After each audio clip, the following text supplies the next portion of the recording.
ഇന്ന് മാർച്ച് 8 അന്താരാഷ്ട്ര വനിതാ ദിനം.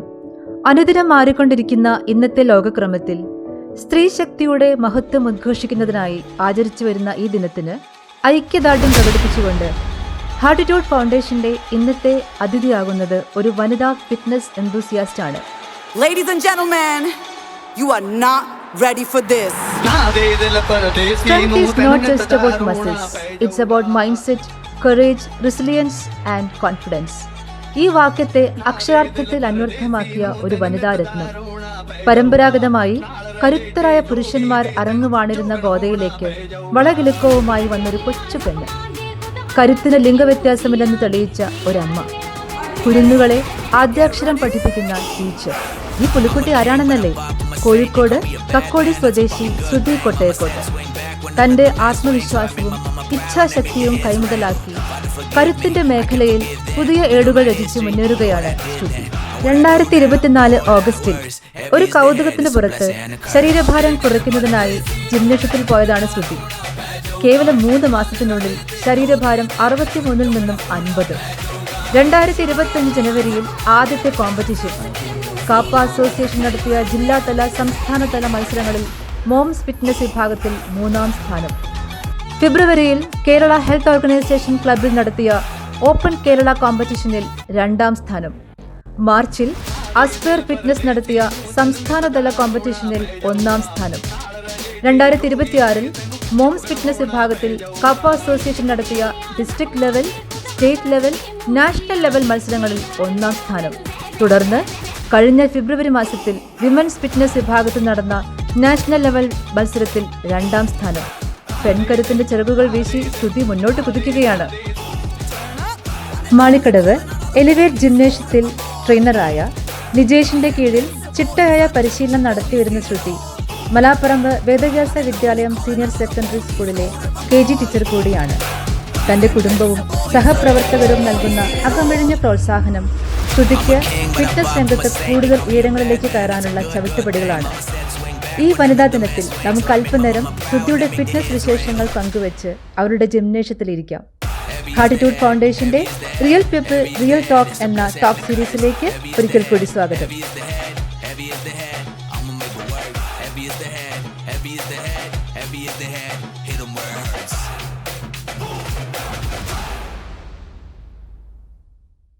ശ്രുതി, ഈ ഫിറ്റ്നസിലേക്ക് വരാനുള്ള ഇൻസ്പിറേഷൻ ആരായിരുന്നു? എന്തായിരുന്നു? അങ്ങനെ എന്തെങ്കിലും ലക്ഷ്യം വെച്ചിട്ടാണോ ഇതിലേക്ക് വന്നത്? അതെ, ലക്ഷ്യം വെച്ചിട്ട് തന്നെയാണ്. വെയിറ്റ് ലോസ് ആയിരുന്നു മെയിൻ ആയിട്ട്. നല്ല വെയിറ്റ് കൂടിയിട്ടുണ്ടായിരുന്നു. 63 ഒക്കെ ആയിട്ടുണ്ടായിരുന്നു ഡെലിവറി കഴിഞ്ഞപ്പോൾ ഉള്ള വെയിറ്റ്. അപ്പം അത് കുറയ്ക്കാന്നുള്ള ലക്ഷ്യം മാത്രമായിരുന്നു മനസ്സിൽ. അങ്ങനെയാണ് ഈ ഒരു ഫിറ്റ്നസ് എന്നുള്ള രംഗത്തേക്ക് വരുന്നത്. അത് ശരി. പിന്നെ ഞാനിങ്ങനെ ശ്രുതിയുടെ ഇങ്ങനെ ബാക്ക്ഗ്രൗണ്ട് ഒക്കെ നോക്കിയപ്പോൾ അതിനകത്ത് ആദ്യം അങ്ങനെ 60 എന്നുള്ള വെയിറ്റ് ആണ്. പിന്നെ പെട്ടെന്നാണ് അത് വളരെ കുറഞ്ഞ് 50s എത്തിയത് അല്ലെ? അത് 3 മാസം കൊണ്ടൊക്കെ മാറി. അത് അങ്ങനെ എങ്ങനെ സാധിക്കും? അങ്ങനെ ആക്കാൻ പറ്റി? കൺസിസ്റ്റന്റ് ആയിട്ടുള്ള വർക്ക്ഔട്ട്സ്, ഡയറ്റ് പ്ലാൻ. ശരി. ഡയറ്റ് നിർബന്ധമാണ്. അല്ലാണ്ട് നമ്മൾ കുറെ വർക്ക്ഔട്ട് ചെയ്തതിനെ കൊണ്ട് ഇങ്ങനെ നമുക്ക് പെട്ടെന്ന് വെയിറ്റ് കുറയാൻ ഉള്ള സംഭവം നടക്കില്ല. അപ്പം വർക്ക്ഔട്ടിന്റെ കൂടെ ഡയറ്റ് കൂടെ വെച്ചിട്ട്. എങ്ങനെയൊക്കെയാണ് ആ ഡയറ്റ് എന്ന് പറഞ്ഞുതരാൻ പറ്റും കേൾക്കുന്നവർക്ക്? നമുക്ക് ഇഷ്ടപ്പെട്ട കാര്യങ്ങളിലോടൊക്കെ ഞാൻ നല്ല ബിരിയാണി കഴിക്കുന്ന ആളായിരുന്നു. അതൊക്കെ അങ്ങോട്ട് കുറച്ചു. പിന്നെ പൊതുവെ ഞാൻ സ്വീറ്റ്സ് കഴിക്കാറില്ല. അതായത് ചോക്ലേറ്റ്സ്, ആദ്യമേ ചോക്ലേറ്റ്, ഐസ്ക്രീം, കേക്ക് ഇതൊന്നും കഴിക്കാത്തതുകൊണ്ട് അതെനിക്കൊരു പ്രശ്നമില്ലായിരുന്നു. പക്ഷെ ഈ ബിരിയാണി, പൊറോട്ട, ചിക്കൻ അല്ല ബീഫ്, അങ്ങനത്തെ സാധനങ്ങളൊക്കെ, പൊറോട്ടയാണല്ലോ നമ്മുടെ ഒരു വികാരം, അതൊക്കെ നമ്മൾ മിസ് ചെയ്യാന്ന് പറയുമ്പോൾ ഭയങ്കര പ്രശ്നമായിരുന്നു. അതൊക്കെ കുറച്ച് ഒഴിവാക്കി. പിന്നെ വേറെ എന്തായിരുന്നു പുതിയതായിട്ട്? എഗ് വൈറ്റ് എനിക്ക് തീരെ ഇഷ്ടമില്ലാത്തതായിരുന്നു. അത് നിർബന്ധമായിട്ട് ഇഷ്ടമില്ലാത്ത കുറെ കാര്യങ്ങൾ നമ്മൾ ആഡ് ചെയ്യുക, ഇഷ്ടമുള്ള കുറെ കാര്യങ്ങൾ ഒഴിവാക്കുക. അപ്പൊ അത് ഡയറ്റായി. അതൊക്കെ ഫോളോ ചെയ്യാൻ പറ്റുക കറക്റ്റ് 3 മാസം 3 മാസം നല്ലതുപോലെ. അപ്പൊ അതുകൊണ്ട് തന്നെ പെട്ടെന്ന് തന്നെ റിസൾട്ട് ഉണ്ടായി. പിന്നെ ഈ വെള്ളം കുടിക്കുന്നതിന് നമുക്ക് മീൻസ് ഒരാൾ ഇത്ര വെള്ളം 3 ലിറ്റേഴ്സോളം ഒരു ഡേ കുടിക്കണം എന്നുണ്ട്. അപ്പം അതെനിക്ക് വലിയൊരു ചലഞ്ച് ആയിരുന്നു. അല്ലെങ്കിൽ വെള്ളം കുടിക്കാന്ന് പറയാം. വെള്ളം വളരെ കുറവ് കുടിക്കുന്ന ആളാണ്. പക്ഷെ അത് ഒരു പെപ്സി, കൊക്കക്കോള അങ്ങനത്തെ സാധനമാണെങ്കിൽ കഴിക്കും. പക്ഷെ ഇത് വലിയ പ്രശ്നമായിരുന്നു. അത് ഒഴിവാക്കിയിട്ട് വെള്ളം ആഡ് ചെയ്യാന്ന് പറയുന്നത് ടാസ്ക് ആയിരുന്നു. അത് ശരി. അപ്പൊ അതൊക്കെ ഉപയോഗിച്ചിരുന്നു അല്ലേ? അപ്പൊ അതൊക്കെ നമ്മുടെ ശരീരത്തിന് വല്ലാണ്ട് ബാധിക്കുന്ന കാര്യങ്ങളായിരുന്നു. അതൊക്കെ ഒഴിവാക്കി. പിന്നെ ഇപ്പോഴത്തെ ബോഡി വെയിറ്റ് എങ്ങനെയാണ്? ഇപ്പൊ കറന്റ് ബോഡി വെയിറ്റ് 49 അങ്ങനെ 49 ഇങ്ങനെ മെയിൻറ്റെയിൻ ചെയ്ത് പോകുന്നുണ്ട്. അതാണോ ഈ കറക്റ്റ് ബോഡി മാസ് ഇൻഡെക്സിന് വേണ്ടത്? ശ്രുതിയുടെ ഹൈറ്റും എന്റെ ഹൈറ്റും വെച്ച് നോക്കുമ്പോ ലൈക്ക് 50 വേണം. പക്ഷെ എനിക്ക് എന്റെ പഴയ കല്യാണത്തിന് മുമ്പ് ഞാൻ എത്രയായിരുന്നോ വെയിറ്റ് ആ വെയിറ്റ് കൊണ്ട് നടക്കാനാണ് എനിക്ക്. അതുകൊണ്ട് പ്രശ്നങ്ങളൊന്നുമില്ല. ഇപ്പോഴും അതേ ഡയറ്റ് ആണോ ഫോളോ ചെയ്തുകൊണ്ട് പോകുന്നത്? ഇടയ്ക്ക് ചീറ്റ് ഡേ ഒക്കെ വരുന്നുണ്ട്, ഇടയ്ക്ക് വല്ലപ്പോഴും ഒക്കെ എന്തെങ്കിലുമൊക്കെ കേറ്റും. വർക്ക്ഔട്ട് മിസ് ചെയ്യാറില്ല. എല്ലാ ദിവസവും വർക്ക്ഔട്ട് ചെയ്യും. എങ്ങനെയാണ് ഒരു ശ്രുതിയുടെ ഒരു റൊട്ടീൻ എന്ന് പറയാൻ പറ്റും? വർക്ക്ഔട്ട് ജിമ്മിലേക്ക് വരുന്ന ഞാൻ വർക്ക് ചെയ്യുന്നുണ്ട്. വർക്ക് കഴിഞ്ഞിട്ട് ഇങ്ങോട്ടേക്ക് വരും. ഇവിടെ വന്നിട്ട് ലൈക്ക് നമ്മൾ യൂഷ്വലി ചെയ്യുന്ന വർക്ക്ഔട്ട്സ്, വെയിറ്റ് ട്രെയിനിങ്, കാലിസ്റ്റനിക്സ് ചെയ്യുന്നുണ്ട്, യോഗ, ഇതൊക്കെ ആഡപ്പ് ചെയ്തിട്ടാണ് ചെയ്യുന്നത്. അപ്പൊ നമുക്ക് ഇതിനെ പറ്റിയിട്ട് കൂടുതൽ ഡീറ്റെയിൽസ് അറിയാം അല്ലേ? റെഡി അല്ലേ? അപ്പൊ നമുക്ക് കോച്ചിനെ കാണാം. ബൈ. ഓക്കെ. അതെ ചില്ലിന് മാത്രമേ കുറവുള്ളൂ.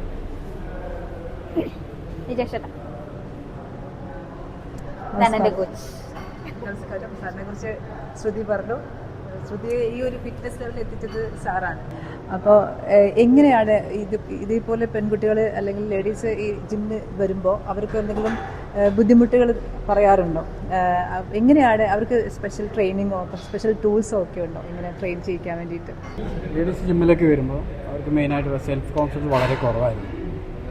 പിന്നെ ശരിയായ ഗൈഡൻസും കാര്യങ്ങളും ഉണ്ടെങ്കിൽ നമുക്ക് അവർക്ക് വെയിറ്റ് ട്രെയിനിങ്ങും അതേപോലെ തന്നെ ഈ സ്ട്രെങ്ത് ട്രെയിനിങ് ഇതൊക്കെ ചെയ്തിട്ട് സുരക്ഷിതമായിട്ട് തന്നെ ചെയ്യാൻ വേണ്ടി പറ്റും. അതേപോലെ എക്യുപ്മെൻറ്റ്സ് നമുക്കൊരു ജെൻഡർ ബേസ്ഡ് എക്യുപ്മെൻറ്റ്സ് അല്ല എല്ലാ ജിമ്മിലും വരുന്നത്. നമുക്ക് കറക്റ്റായിട്ട് തന്നെ എല്ലാ ലേഡീസിനും ഉപയോഗിക്കാൻ പറ്റിയതാണ്. അങ്ങനെയാണ് നമുക്കിതിൽ വരുന്നത്. സാർ പറഞ്ഞില്ലേ ഈ കോൺഫിഡൻസ് കുറവ് ഉണ്ടാവും സ്ത്രീകൾക്ക്. അപ്പോൾ അത് എന്തുകൊണ്ടായിരിക്കും സാറിന് എന്താ തോന്നുന്നു? വരാനൊരു മടി കാണിക്കുന്നത് എന്തുകൊണ്ടായിരിക്കും? പൊതുവെ ലേഡീസിന് എനിക്ക് തോന്നുന്നത് നമുക്ക് ജിമ്മിലൊന്ന് വർക്കൗട്ട് ചെയ്ത് കഴിഞ്ഞാൽ വെയിറ്റ് ട്രെയിനിങ് കഴിച്ചാൽ മസിലൊക്കെ ബിൽഡ് ചെയ്യുമോ, അതായിരിക്കും ഒരു പൊതുവെ. പക്ഷെ അതങ്ങനെയല്ല. നമുക്ക് വേണ്ടതെന്ന് വെച്ചാൽ ഒരു സ്ട്രെങ്ത് ആണ് വേണ്ടത്. അതെ അതെ. പ്രത്യേകിച്ച് സ്ത്രീകൾക്ക്. ശ്രുതിനെ വെച്ചൊക്കെ നോക്കുന്ന സമയത്ത് ശ്രുതിയുടെ അമ്മയാണ്. പ്രഗ്നൻസി കഴിഞ്ഞാലും നമുക്ക് ആ ഫിറ്റ്നസ് കീപ്പ് ചെയ്യാൻ വേണ്ടിയിട്ട് മെയിനായിട്ട് വേണ്ടത് സ്ട്രെങ്ത് വേണം. അപ്പോൾ അതിന് നമ്മൾ വർക്കൗട്ട് എന്ന് പറഞ്ഞാൽ വെയിറ്റ് ട്രെയിനിങ് വരുന്നുണ്ട്, അതുപോലെ കാലിസ്റ്റനിക്സ് വരുന്നുണ്ട്, ബോഡി വെയ്റ്റ് മൂവ്മെൻ്റ് ഒക്കെയാണ്. അങ്ങനെയുള്ള വർക്കൗട്ടുകളാണ് ശ്രുതിക്ക് ഞാൻ കൊടുത്തത്. ലേഡീസിനും നമുക്ക് അതേപോലെ തന്നെ സ്ട്രെങ്ത് ട്രെയിനിങ് അതേപോലെ തന്നെ വെയിറ്റ് ട്രെയിനിങ് ഒക്കെ ചെയ്യാൻ വേണ്ടി പറ്റും. ശരിയായ ഗൈഡൻസും കാര്യങ്ങളും ഉണ്ടെങ്കിൽ നമുക്ക് ചെയ്യാൻ വേണ്ടി പറ്റും. അപ്പോൾ ശ്രുതിയെ ഈ ഫിറ്റ്നസ് കോമ്പറ്റീഷനിലേക്ക് കയറാൻ വേണ്ടി സ്പെഷ്യൽ ട്രെയിനിങ് ഒക്കെ സാറ് കൊടുക്കുന്നുണ്ടാവില്ലേ? അതൊക്കെ എങ്ങനെയായിരുന്നു സാറിന് തോന്നിയത്? ഇതിലേക്ക് ഇറക്കാൻ പറ്റും എന്നൊക്കെ ഒരു സാറ് തോന്നാൻ കാരണം? അല്ല, അവളെ ശ്രുതിൻ്റെ കോൺഫിഡൻസ് ആയിരുന്നു എനിക്ക്. പിന്നെ അവളുടെ ഫാമിലി സപ്പോർട്ടും അതോടെ ആയപ്പോൾ ഞാനും ഓക്കെ. നമുക്കൊരാൾ മുന്നോട്ട് വരികയാണല്ലോ. ഞാനും എൻ്റെതായ കഴിവുള്ള രീതികളും ഞാനും മാക്സിമം സപ്പോർട്ട് ഒക്കെ ചെയ്തു. പിന്നെ സ്പെഷ്യൽ ട്രെയിനിങ് എന്ന് പറഞ്ഞാൽ നമുക്ക് മോംസ് കാറ്റഗറിയിലൊക്കെ വരുന്ന സമയത്ത് ഓവറോൾ ബോഡി പെർഫോമൻസാണ് നോക്കുക. അപ്പോൾ ബോഡി ഫ്ലെക്സിബിലിറ്റി ആയിരിക്കും. അപ്പോൾ ഓവറോൾ എനിക്ക് തോന്നുന്നത് ശ്രുതി ഇപ്പോൾ പ്രഗ്നൻസി കഴിഞ്ഞാൽ നമുക്ക് ബോഡി ഫാറ്റൊക്കെ കൂടുതലുള്ളൂ. പക്ഷെ അത് കഴിഞ്ഞാൽ ഉള്ള ഫിറ്റ്നസ് മെയിൻറ്റെയിൻ ചെയ്യാനാണ് മെയിൻ കാരണം. സ്പെഷ്യൽ ട്രെയിനിങ് എന്ന് പറഞ്ഞാൽ അത് സ്ട്രെങ്ത് ട്രെയിനിങ് ഉണ്ടായിരുന്നു, അതിൻ്റെ കൂടെ തന്നെ വെയിറ്റ് ട്രെയിനിങ് ഉണ്ടായിരുന്നു, പിന്നെ കാലിസ്റ്റനിക്സിൻ്റെ ബോഡി വെയ്റ്റ് മൂവ്മെൻറ്റ് ഉണ്ടായിരുന്നു, പിന്നെ യോഗ ഉണ്ടായിരുന്നു. ഇതൊക്കെയായിരുന്നു മെയിനായിട്ടുണ്ടായിരുന്നത്. അപ്പോൾ ഈ മോം ഫിറ്റ്നസ് വിമൻ ഫിറ്റ്നസ്സിലൊക്കെയാണ് നമ്മുടെ ശ്രുതി വിന്നറായിരിക്കുന്നത്. അപ്പോൾ അതെന്താ അതിൻ്റെ വ്യത്യാസം? മോം ഫിറ്റ്നസ് വിമൻ ഫിറ്റ്നസ് എന്നുള്ള വ്യത്യാസം? വിമൻ ഫിറ്റ്നസ് എന്ന് പറയുമ്പോൾ നമുക്കത് ഓപ്പൺ കാറ്റഗറിയാണ്. അത് നമുക്ക് എല്ലാ സ്ത്രീകൾക്കും പങ്കെടുക്കാൻ പറ്റും. പക്ഷെ മോംസ് ഫിറ്റ്നസ് പറയുന്ന സമയത്ത് അതൊരു സ്പെഷ്യൽ കാറ്റഗറിയാണ്. വെച്ചാൽ അമ്മയായ സ്ത്രീകൾക്ക് മാത്രം പങ്കെടുക്കാൻ പറ്റും. അപ്പോൾ അതിൽ കുറേ മത്സരാർത്ഥികൾ ഉണ്ടായിരുന്നോ? അതിന് ഒരുപാട് മത്സരാർത്ഥികൾ ഉണ്ടായിരുന്നു. എനിക്ക് തോന്നുന്നു നമ്മുടെ ജില്ലയിൽ ഒരു 4-5 പേരുണ്ടായിരുന്നു. കഴിഞ്ഞ സ്റ്റേറ്റ് ലെവലിലേക്ക് എനിക്കൊരു 2-3 പേരുണ്ടായിരുന്നു. നാഷണൽ ലെവലിൽ ഒരു 4 പേരുണ്ടായിരുന്നു. അവരുടെ നിന്നാണ് എടുത്തു വന്നത് അല്ലേ? അപ്പോൾ വിമൻ ഫിറ്റ്നസ് വരുമ്പോൾ ഈ അതിൻ്റെ എന്തെങ്കിലും പ്രശ്നങ്ങൾ പറയാറുണ്ടോ? ഈ അമ്മമാരല്ലാത്ത സ്ത്രീകൾ ഇറങ്ങുന്നുണ്ടല്ലോ, അപ്പോൾ അവർക്ക് കുറച്ചുകൂടി സ്റ്റാമിന കൂടുന്നോ, അങ്ങനെ എന്തെങ്കിലും വ്യത്യാസം അമ്മമാരായ ശേഷം അതിന് മുമ്പുള്ളതും തമ്മിൽ സാറിന് എന്ത് ഫീൽ ചെയ്യുന്നു? ഇല്ല, നമുക്ക് വുമൺസ് ഫിറ്റ്നസ് പറഞ്ഞാൽ ഏകദേശം ഒരു 18 വയസ്സ് ആ ഒരു കാറ്റഗറിയിലുള്ള കുട്ടികളായിരിക്കും. അപ്പോൾ അവർക്ക് കുറച്ചുകൂടി സ്ട്രെങ്ത് എന്തായാലും ഉണ്ടാവും, ഫ്ലെക്സിബിലിറ്റിയും കൂടുതലായിരിക്കും. പക്ഷെ മോംസിൽ വരുമ്പോൾ അതല്ലല്ലോ, കുറച്ചൊരു പരിമിതികളുണ്ട്. പക്ഷെ അതെല്ലാം അതൊക്കെ നമുക്ക് റെഡിയാക്കി കഴിഞ്ഞിട്ടാണ് അതിൽ മത്സരിച്ചത്. സാറിന് വലിയൊരു പങ്ക് തന്നെ ഉണ്ട് അല്ലേ? അപ്പോൾ സാർ എന്തൊക്കെയാണ് ഈ മത്സരത്തിലുണ്ടാവുക? ഈ മോൺ ഫിറ്റ്നസ് ആയാലും വിമൻ ഫിറ്റ്നസ് ആയാലും അത് മത്സരാർത്ഥികൾ എന്തൊക്കെ അവർ പ്രദർശിപ്പിക്കുന്നു, ജഡ്ജസ് നോക്കുന്നത് എന്തൊക്കെയാണ്? അത് നമുക്ക് മെയിനായിട്ട് നോക്കാം, ഓവറോൾ ഫിറ്റ്നസ് നോക്കും, പിന്നെ സ്റ്റേജിലെ കോൺഫിഡൻസ് നോക്കും, പിന്നെ ഹെൽത്തി ആയ ബോഡി. കോൺഫിഡൻസ് എങ്ങനെയാണ് സാർ ഒന്ന് ഒരു എക്സ്പ്ലെയിൻ ചെയ്യാൻ പറ്റുമോ? സ്റ്റേജ് പ്രസൻസ് തന്നെയാണ് നമുക്ക്. ആ കോൺഫിഡൻസ് കിട്ടണമെങ്കിൽ നമുക്ക് അത്രയും ട്രെയിൻ ചെയ്തിട്ട്, അത് എനിക്ക് തോന്നുന്നു ഇവിടെ തന്നെ നമ്മൾ മാക്സിമം ട്രെയിൻ ചെയ്തിട്ടുണ്ടായിരുന്നു. ആ ഒരു പോസിങ്ങും കാര്യങ്ങളൊക്കെ ആണെങ്കിൽ, പോസിങ് അല്ല, സ്റ്റേജിൽ നിന്നിട്ട് ഇത്രയും ക്രൗഡിനെ നമുക്ക് നോക്കണമല്ലോ. ആ ഒരു കോൺഫിഡൻസ് കിട്ടണമെങ്കിൽ നമുക്ക് നമ്മുടെ ഫിറ്റ്നസും ഓക്കെ ആണെങ്കിൽ ആ കോൺഫിഡൻസ് കിട്ടുള്ളൂ. ബോഡി ഓക്കെ ആണെങ്കിൽ മാത്രമേ കിട്ടുള്ളൂ. അതായിരുന്നു. പിന്നെ പിന്നെ എന്തെങ്കിലും കാര്യങ്ങൾ നോക്കുക അവര് ജഡ്ജസ് മെയിനായിട്ട് ഇത് തന്നെയാണ് നോക്കുക, ഓവറോൾ ബോഡി. എന്തെങ്കിലും മത്സരങ്ങൾ ഉണ്ടായിരുന്നു നമുക്കതിൽ. ബോഡി ബാലൻസിങ് ഉണ്ടായിരുന്നു, അതിൽ കുറച്ച് യോഗ പോസുകൾ ഉണ്ടായിരുന്നു, പിന്നെ കാലിസ്റ്റനിക്സിന് കുറച്ച് മൂവ്മെന്റും കാര്യങ്ങളൊക്കെ ഉണ്ടായിരുന്നു. അത് ആ മത്സരത്തിലുള്ള നിയമങ്ങളിൽ പെടുന്നതാണോ? അത് നിയമങ്ങളിൽ പെടുന്നതാണ്. അത് മെയിനായിട്ട് വരുന്നത് വെച്ചാൽ നമുക്ക് ഈ പ്രഗ്നൻസി കഴിഞ്ഞിട്ടും ഇവരെ ഫിറ്റ്നസ് കൊണ്ടുപോകുക എന്ന് പറഞ്ഞാൽ തന്നെ അതാണ് അതിന്റെ മെയിൻ ഒരു സക്സസ് എന്ന് പറയുന്നത്. അതാണ് ഈ മോംസ് കാറ്റഗറി ഉദ്ദേശിക്കുന്നത് തന്നെയാണ്. സ്ത്രീകൾ ഇറങ്ങുന്നുണ്ടല്ലോ അല്ലേ? സ്ത്രീകൾ ഒരു മുന്നോട്ട് വരണം തന്നെയാണ് പറയുന്നത്. കല്യാണം കഴിഞ്ഞാലോ ഫിറ്റ്നസ് വിടരുതല്ലോ, ഒരു ആരോഗ്യം എന്തായാലും വേണം. അതിനൊരു കുറച്ച് സമയമെങ്കിലും കണ്ടെത്തിയിട്ട് തീർച്ചയായിട്ടും വരണം. മുന്നോട്ട് വന്നാലേ നമുക്കൊരു ഹെൽത്തി ആയ ഒരാൾ വേണ്ടേ വീട്ടിലെ ഒരാളെ. ശരിക്കും. അപ്പോൾ ഇനിയുള്ള മത്സരങ്ങൾ എന്തൊക്കെയാണ് സാർ ശ്രുതിനെ ഒന്ന് കൊണ്ടുപോകാൻ ആഗ്രഹിക്കുന്നത്?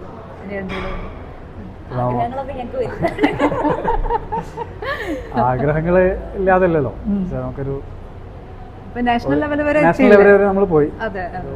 ഇനിയുള്ളത് നെക്സ്റ്റ് സ്റ്റേജ് എന്ന് പറഞ്ഞാല് അതൊരു നമുക്കൊരു ഇന്ത്യക്ക് വേണ്ടി തയ്യാറെടുക്കാനാണ്. ഒരു നാഷണൽ ഫ്ലാഗ് ഒക്കെ വെച്ചിട്ട് നിൽക്കാന്നാണ്. അത് ഉണ്ടാവുകയായിരിക്കും. അപ്പൊ അതെങ്ങനെയായിരിക്കും ഇതുവരെ ഉള്ള കാര്യം സാറിന് പറയാൻ പറ്റും?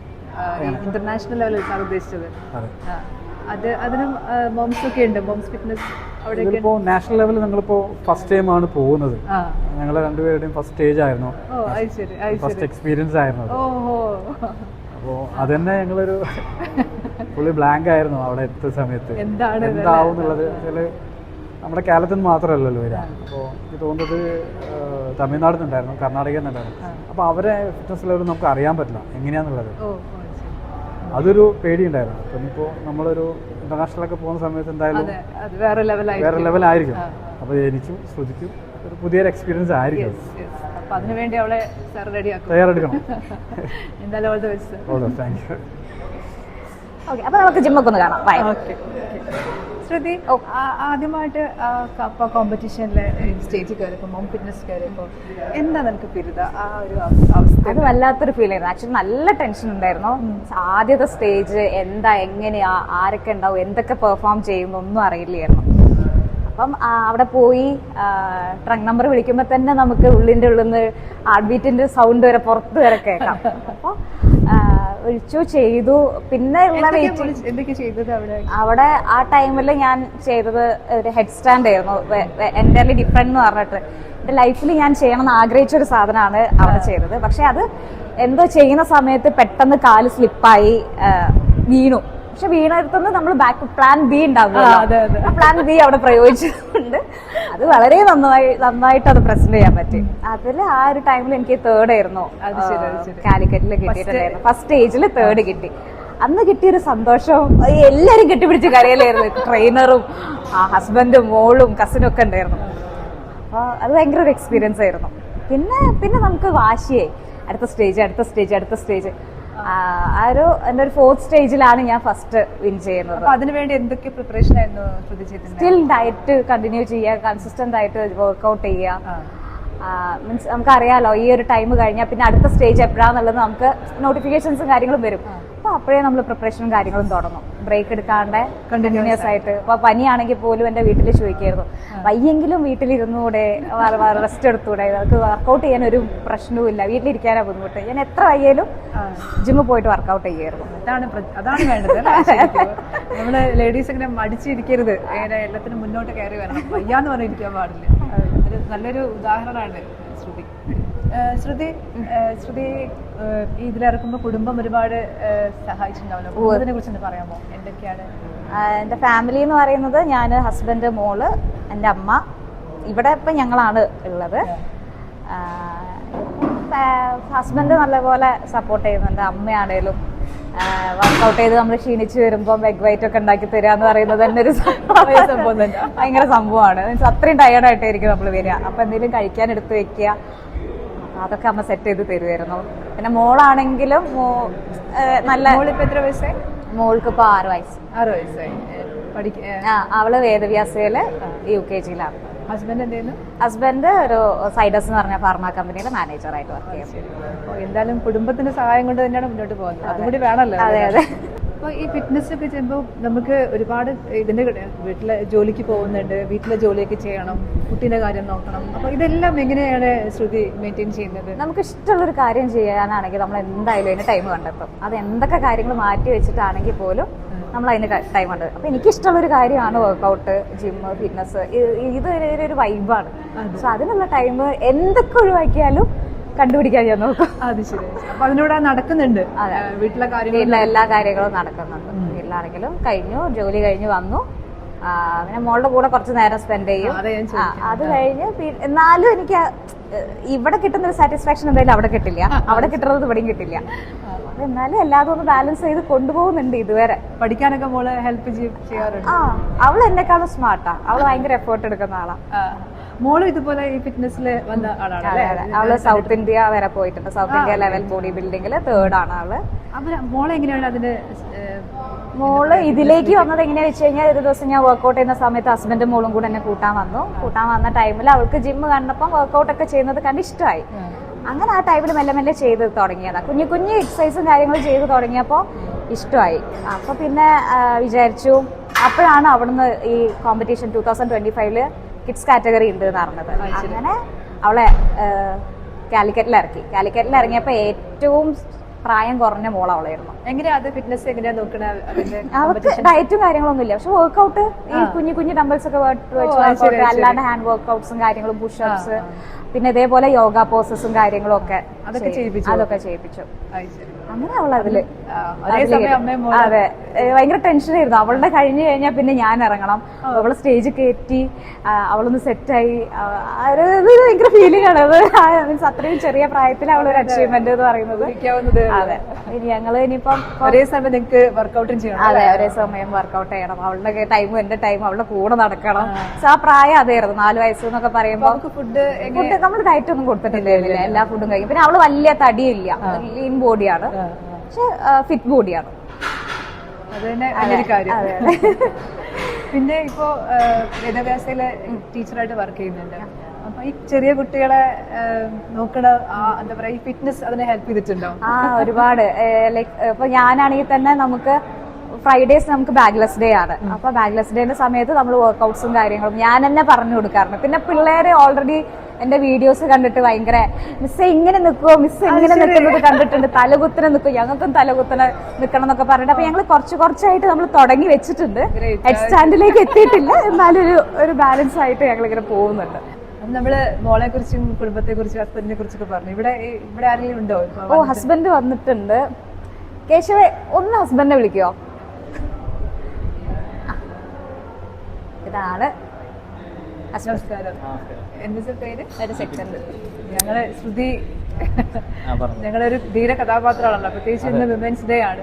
അപ്പോ അന്ന് ഒരു അമ്മയായി, ഒരു കുടുംബിനിയായി, ഒരു എന്താ പറയാ, ഒരു ജോലി, ഒരു ടീച്ചറായി ഒക്കെ വർക്ക് ചെയ്യുന്ന നാഷണൽ ചാമ്പ്യനായി മാറിയത് അല്ലേ? അപ്പൊ അതിന് പിന്നീട് തീർച്ചയായിട്ടും കുടുംബത്തിന് വലിയൊരു പങ്കുണ്ടാവും. പ്രത്യേകിച്ച് സ്ത്രീകളുടെ അവസ്ഥ അങ്ങനെയാണ് നമ്മുടെ ഒരു പരമ്പരാഗത സ്റ്റൈലിൽ പോകുമ്പോൾ. അപ്പോൾ എങ്ങനെയാണ് ഇതിലേക്ക് സാറിനൊരു പ്രചോദനം കൊടുത്തത്? എന്നാലും ഉണ്ടാവുമല്ലോ. അല്ല, ആള് ഫസ്റ്റ് നമുക്ക് ഇങ്ങനെ ഒരു എയിം ഉണ്ടായിരുന്നില്ല. ആദ്യം വെയിറ്റ് കുറയാന്നുള്ളൊരു ആംബിഷനായിട്ടാണ് ആൾ പോയിട്ടുണ്ടായിരുന്നത്. പിന്നെ അങ്ങനെ മൂന്ന് മാസത്തെ ആളുടെ കഠിനാധ്വാനം കൊണ്ട് നന്നായിട്ട് വെയിറ്റ് കുറഞ്ഞു. അപ്പോൾ അവിടുത്തെ ഒരു ഇൻസ്ട്രക്ടർ ഉണ്ട്, സീനിയർ ആയിട്ടുള്ള. അപ്പോൾ ആൾ പറഞ്ഞു അങ്ങനത്തെ ഒരു കാറ്റഗറി ഉണ്ട്, അമ്മയുടെ മോംസിൻ്റെ ഒരു കാറ്റഗറി ഉണ്ട്, ട്രൈ ചെയ്ത് നോക്കി കൂടെ പറഞ്ഞു. പക്ഷെ അങ്ങനെ ഫസ്റ്റ് ടൈം ട്രൈ ചെയ്തു. അപ്പോൾ ആൾക്ക് ഒരു കോൺഫിഡൻസ് വന്നു. പിന്നെ അടുത്ത പ്രാവശ്യം നമ്മൾ സ്പെഷ്യലായിട്ടൊരു PT വെച്ചു. അതിനുശേഷം നന്നായിട്ട് ട്രെയിൻ ചെയ്തു. അതിലങ്ങനെ പ്രൈസ് വാങ്ങിച്ചു. അത് പിന്നെ എന്താ വെച്ചിട്ടുണ്ടെങ്കിൽ രണ്ടാമതും ആൾക്ക് പിന്നെയും ചെയ്യണമെന്നുള്ള ആഗ്രഹം ഉണ്ടായി. അതിന് നന്നായിട്ട് എഫേർട്ട് എടുത്തു. പിന്നെ കുറച്ച് നന്നായിട്ട് ടൈമിൽ സ്പെൻഡ് ചെയ്തു. അപ്പോൾ പിന്നെ രണ്ടാമത്തെ ലെവലിൽ ഒന്നുകൂടെ ഫസ്റ്റ് തന്നെ കിട്ടി. പിന്നെ അത് കഴിഞ്ഞപ്പോൾ പിന്നെ നാഷണൽ ലെവലിൽ നമ്മളൊന്നുകൂടെ ഹാർഡായിട്ട് ട്രെയിൻ ചെയ്തു. അപ്പോൾ അതിൻ്റെ ഇടയ്ക്ക് ആൾക്ക് കുറച്ച് എന്താ ഫിസിക്കലി പിന്നെ അതേപോലെ തന്നെ ഈ ഹോർമോൺ ഇംബാലൻസിൻ്റെ ഒക്കെ പ്രശ്നങ്ങളുണ്ടായിട്ട് ഭയങ്കരമായിട്ട് ബുദ്ധിമുട്ടൊക്കെ ഉണ്ടായിരുന്നു. പിന്നെ ചിലപ്പോൾ അങ്ങനെയൊക്കെ ഉണ്ടായിരുന്നു. പക്ഷെ അതൊക്കെ ആള് എന്താ വെച്ചിട്ടുണ്ടെങ്കിൽ അഡ്ജസ്റ്റ് ചെയ്തു. അതേ സമയത്ത് ഫാമിലി, കുട്ടി, പിന്നെ അതേപോലെ തന്നെ എന്താ പറയുക ബിറ്റ്വീൻ ഞങ്ങൾ തമ്മിലുള്ള ഞങ്ങൾ തമ്മിൽ ചിലപ്പോൾ പ്രശ്നങ്ങളുണ്ടാവും. അത് അധികം തീർക്കാതെ ആൾ തന്നെ സോൾവ് ചെയ്യും, പ്രശ്നങ്ങളൊന്നുമില്ല. പിന്നെ അതേ സമയത്ത് മോളുടെ ഇപ്പോൾ കാര്യങ്ങളായിക്കഴിഞ്ഞാൽ അതേ സമയത്ത് അത് നോക്കും. പിന്നെ അതേപോലെ തന്നെ അവിടെയും കുറേ കൊച്ചുകുട്ടികളുണ്ട്. അപ്പോൾ ആളുടെ കാര്യങ്ങൾ ആൾ മാനേജ് ചെയ്യും കറക്റ്റായിട്ട്. ഭയങ്കര എഫേർട്ടാണ്. പിന്നെ അതേപോലെ തന്നെ എന്തെങ്കിലും കാര്യം തീരുമാനിച്ചു കഴിഞ്ഞാൽ അത് ചെയ്യാനുള്ള ഒരു ആ വഴി എങ്ങനെ ആളെ കണ്ടെത്തും.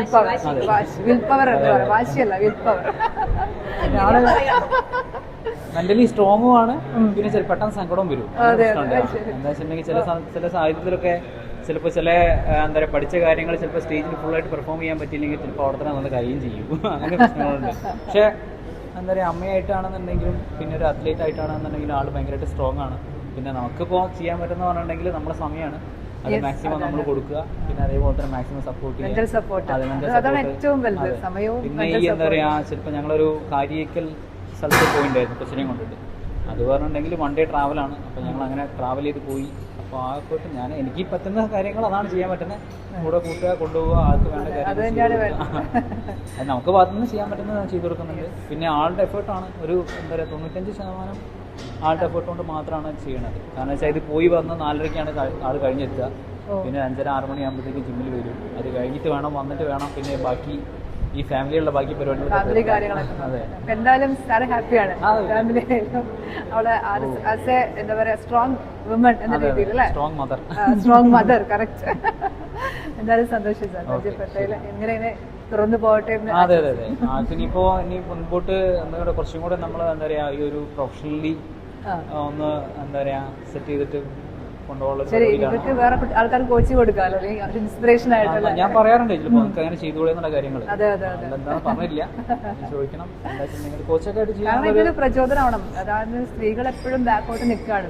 അവര് ഒന്ന് പ്രസവിച്ച് കഴിഞ്ഞാൽ ഒന്ന് വണ്ണൊക്കെ വെച്ച് അതൊക്കെയാണ് ഒരു ഫിറ്റ്. പണ്ട് കാലങ്ങൾ അതായിരുന്നു, തടിച്ച് നന്നായി എന്നൊക്കെ പറയുന്നത്. പക്ഷെ ഇപ്പോ ഇത് കാണിച്ചു കൊടുക്കണം, ഇതാണ് ഫിറ്റ്നസ് അല്ലേ ശരിക്കും. അല്ല, ഇപ്പോൾ സ്കൂളിലായി കഴിഞ്ഞാലും വീടിനടുത്തുള്ള ആൾക്കാരായി കഴിഞ്ഞാലും ആളെ കണ്ടിട്ട് കുറച്ചൊന്ന് മോട്ടിവേറ്റ് ആവുന്നുണ്ട്. കാണുമ്പോൾ നമുക്കൊരു സന്തോഷമാണ്. പിന്നെ അത് എന്താ പറയാ തുടർന്ന് മത്സരിച്ച് മുമ്പോട്ട് പോകാനുള്ള ഒരു കാറ്റഗറിയിലേക്ക് മോളെത്തിക്കണം എന്നാണ് ഞങ്ങൾ വിചാരിക്കുന്നത്. എല്ലാ ആഗ്രഹങ്ങളും നടക്കട്ടെ. പിന്നെ ഇങ്ങനെ ഒരു അവസരം ശ്രുതിക്കും എനിക്കും ഞങ്ങളുടെ കുടുംബത്തിനും തന്നതിന് ഒരുപാട് താങ്ക്സ്. സ്ത്രീകളുടെ ആരോഗ്യവും ആത്മവിശ്വാസവും തമ്മിൽ ഒരുപാട് ബന്ധപ്പെട്ടിരിക്കുന്നു അല്ലേ? അപ്പൊ ശ്രുതിക്ക് അതില് ശ്രുതിയുടെ അനുഭവങ്ങൾ വെച്ചിട്ട് ഒന്ന് വിലയിരുത്താൻ പറ്റുമോ? ആരോഗ്യവും ആത്മവിശ്വാസവും ആരോഗ്യം എന്ന് പറയുമ്പോൾ ഹെൽത്ത് ഇസ് വെൽത്ത് എന്നല്ല നമ്മൾ പറയാറ്.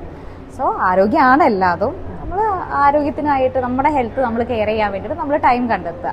അപ്പോൾ കോൺഫിഡൻസും അതിൻ്റെ കൂടെ തന്നെ ഉണ്ടായിക്കോളും. അപ്പം നമ്മളുടെ കാര്യം ഇഷ്ടപ്പെട്ട കാര്യങ്ങൾ ചെയ്യാൻ വേണ്ടിയിട്ട് നമുക്ക് സമയമില്ല എന്നൊക്കെ നമ്മൾ വെറുതെ പറയും. പക്ഷെ നമുക്ക് അതിനുള്ള ടൈമുകളും കാര്യങ്ങളും നമ്മളൊന്ന് ശ്രദ്ധിച്ചു കഴിഞ്ഞാൽ 24 മണിക്കൂർ 12 മണിക്കൂറുണ്ട് ഒരു ദിവസം. ഈ 12 മണിക്കൂറിൽ നമുക്ക് ഇഷ്ടപ്പെട്ട കാര്യങ്ങൾ ചെയ്യാനുള്ള സമയമുണ്ട്. അത് ശ്രുതിക്ക് പഴയതിനെക്കാട്ടും ആത്മവിശ്വാസം കൂടി ഇതിന് ഫിറ്റ്നസ് ഹെൽത്ത് വന്നപ്പോ തോന്നിയിട്ടുണ്ട്. നമുക്ക് കുറെ ആൾക്കാരെ നമ്മൾ കാണുന്നു, സംസാരിക്കുന്നു, നമ്മള് ലൈക്ക് മെഡിറ്റേഷൻസ് ഇതിന്റെ ഇടയിൽ തന്നെ നമ്മൾ ഗ്രാജുവലി നമുക്ക് വേണ്ടിയിട്ടുള്ള കാര്യങ്ങളൊക്കെ നമ്മൾ ചെയ്യാൻ പറ്റുന്നത് നമുക്ക്. പിന്നെ ഇന്ന് ഇന്റർനാഷണൽ വിമൻസ് ഡേ ആണ്. അപ്പോൾ ഇത് കല്യാണം കഴിഞ്ഞ സ്ത്രീകൾ, കുടുംബിനികളായവർ, പിന്നെ അമ്മമാരായവർ, അങ്ങനെ ജോലി ചെയ്യുന്ന ഒരുപാട് സ്ത്രീകൾ ജോലിക്ക് പോകുന്ന ഒരു കാലഘട്ടമാണ് ഇത്. അപ്പോൾ അവർക്കൊക്കെ അവരുടെ ഹെൽത്ത് നോക്കാൻ എനിക്ക് സമയമില്ല, ഞങ്ങൾക്കൊന്നിനും സമയമില്ല, ഞങ്ങൾക്ക് ഒരുപാട് കാര്യം വീട്ടിലെ കാര്യം നോക്കണം, കുട്ടികളുടെ കാര്യം, അവരുടെ പഠിത്തം നോക്കണം, ഹസ്ബൻഡിൻ്റെ കാര്യം നോക്കണം, അങ്ങനെ 100 എക്സ്ക്യൂസസ് ആണ് പറയാനുള്ളത്. അപ്പോൾ ശ്രുതിയുടെ അനുഭവം വെച്ചിട്ട് ഇത്തരം സ്ത്രീകൾക്കുള്ള ഒരു മെസ്സേജ് എന്താണ് ഈ വിമൻസ് ഡേയിൽ? മെസ്സേജിലേക്ക് വരുന്നതിന് മുമ്പ് ഞാനൊരു കാര്യം ചോദിക്കാം. നമ്മളിപ്പോൾ കുറച്ച് മുമ്പ് അവിടെ സംസാരിച്ചുകൊണ്ടിരുന്ന സമയത്ത് മാം പറഞ്ഞു, മാം ഞാൻ എൻ്റെ വീഡിയോസും കാര്യങ്ങളൊക്കെ കണ്ടു, എൻ്റെ അച്ചീവ്മെൻറ്റ്സ് കണ്ടിട്ട് ഭയങ്കര ഇൻസ്പയർഡ് ആയിട്ടാണ് ജിമ്മിൽ ചേർന്നതെന്ന് പറഞ്ഞു. അപ്പോൾ ഇത്ര കാലം മാം ഇതുവരെ ജിമ്മിനെ പറ്റിയിട്ട് ആലോചിച്ചിട്ടുണ്ടാവില്ല, അങ്ങനത്തെ ഒരു കാര്യം മനസ്സിൽ വന്നിട്ടുണ്ടാവില്ല. പക്ഷെ ഇപ്പം നിങ്ങൾ ജിമ്മിൽ പോകുന്നുണ്ട്, അപ്പം നിങ്ങൾക്ക് സമയം കിട്ടിയില്ലേ? കിട്ടിയില്ലേ? ഇഷ്ടപ്പെട്ടൊരു കാര്യങ്ങൾ നമ്മൾ കണ്ടുപിടിച്ചിട്ട് നമ്മൾ അതിന് വേണ്ടിയിട്ട് സമയം കണ്ടെത്തുമ്പോഴാണ് നമുക്ക് തന്നെ ഒരു സാറ്റിസ്ഫാക്ഷൻ ഉണ്ടാവും.